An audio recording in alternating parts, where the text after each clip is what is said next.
So they got this new thing out that people sell them all the time. They got this stuff they get blood from somebody with AIDS. Yeah. And then they shoot you with it. Oh, so that seems bad. That's a slow death. Yeah. An easy thing, you know what I mean? They called him the godfather of gangsta rap. But what happens when the godfather becomes the prisoner? Suge Knight, the man who built Death Row Records with blood, money, and fear, is now sitting behind bars, watching the empire he created crumble like an old mixtape no one plays anymore. But here's the question everyone's asking. Was Suge Knight the monster the media made him out to be?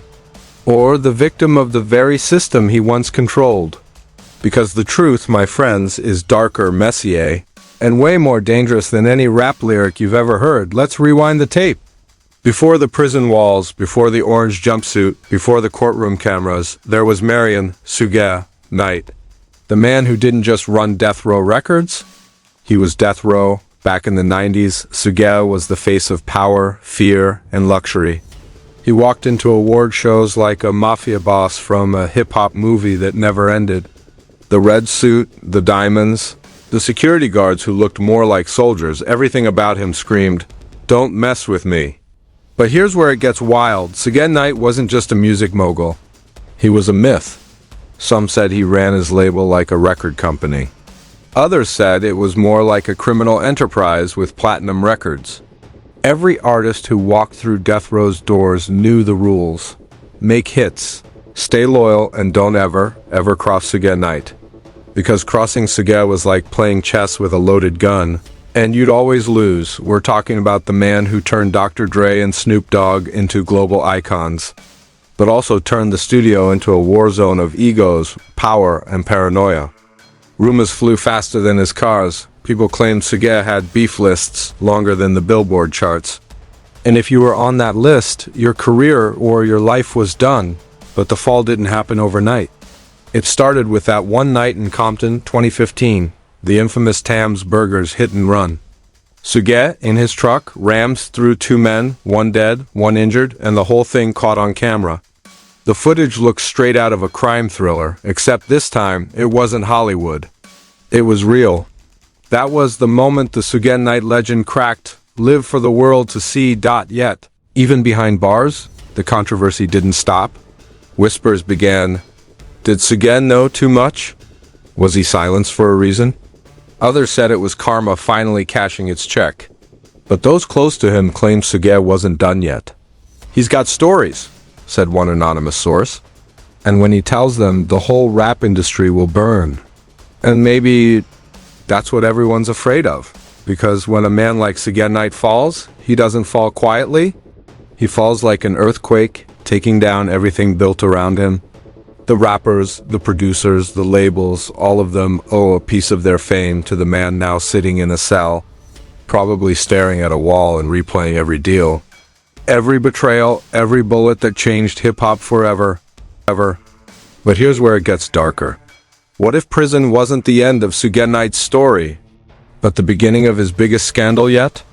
Because according to leaked reports from inside, Suge Knight's life behind bars isn't what it seems. So here's where things start to twist. And if you thought Suge Knight's story ended in a prison cell, you might want to sit down for this one.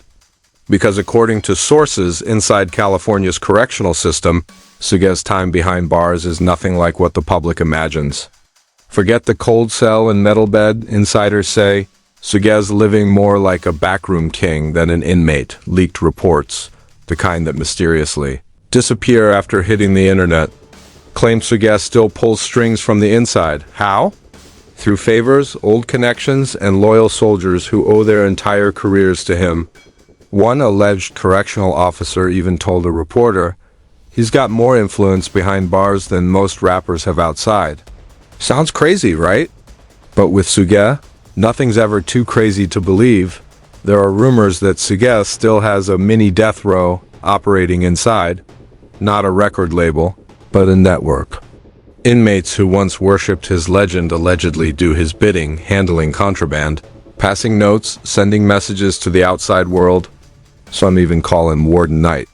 Yeah, the same man sentenced to 28 years for manslaughter is rumored to be running his own underground empire from prison. And that's not all. Reports claim Suge's been giving secret interviews, untraceable, off-the-record conversations that somehow make their way into podcasts, YouTube channels, and hip-hop gossip blogs. In one supposed leak, a distorted voice said, "They think they locked me up, but I'm still in control." Coincidence? Maybe Suge just found a new way to make noise, but the public, oh, they're eating it up. Social media's a circus, Twitter threads debating whether Suge's a criminal mastermind or a misunderstood genius. Reddit conspiracies mapping every mysterious leak.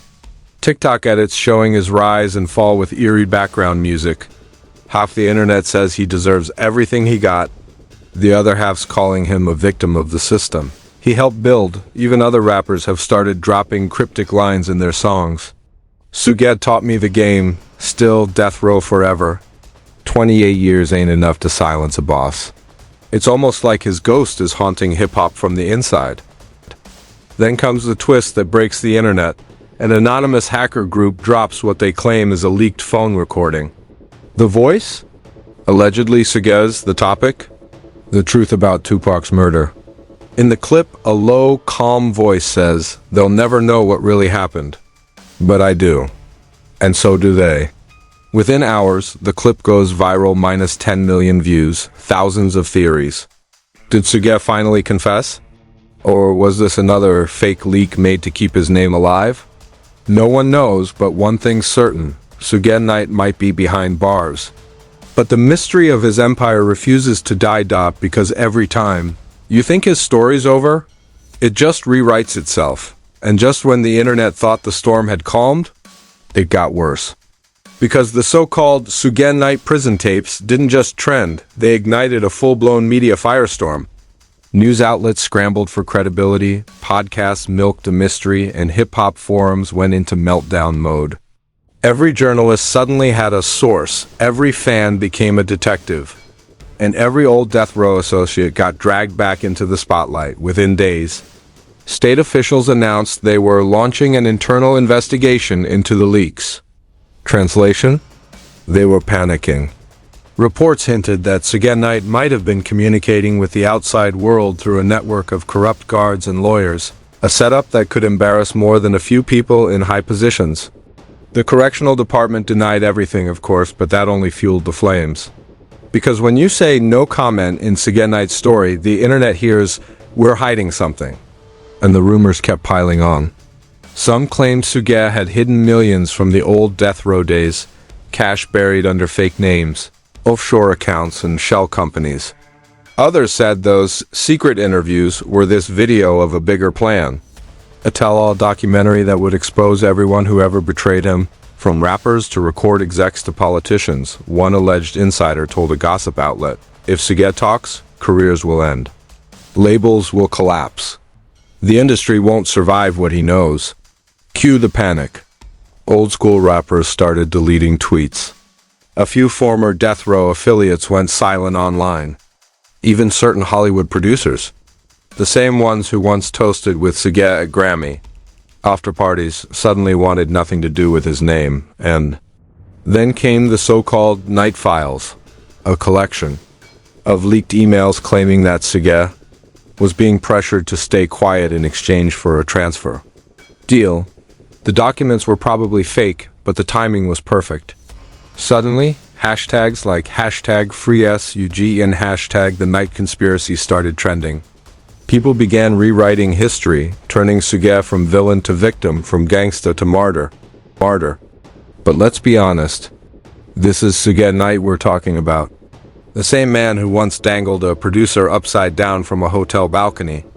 The same man who built an empire from fear and then watched it burn. Maybe he's guilty. Maybe he's framed. Or maybe, just maybe, he's still running the show from a prison phone line, because that's the twisted beauty of Suge Knight's story. It never ends cleanly. Every time you think the final chapter's been written, a new leak, a new rumor, a new ghost from the death row era crawls out to remind the world that power never dies. It just relocates as the investigation drags on. No one knows what's real anymore. The truth is blurry, the lies sound poetic, And Suge Knight, even locked behind steel bars, still has everyone dancing to his beat. So, what do you think? Is Suge Knight the villain who destroyed hip-hop from the inside? Or the ultimate survivor of a system built to silence him? Because whether you love him or hate him, one thing's for sure. The legend of Suge Knight isn't locked away. It's alive, pulsing through every beat, every rumor, every leaked clip that shakes the internet. Maybe this isn't just a story about one man's fall. Maybe it's a warning about how power, fame, and fear always come with a price. But hey, that's just our investigation. What's your take? Drop your theories in the comments. Tell us who you think's really pulling the strings behind bars. And don't forget to hit that like button if you want the truth the media won't show you, because this is just the beginning.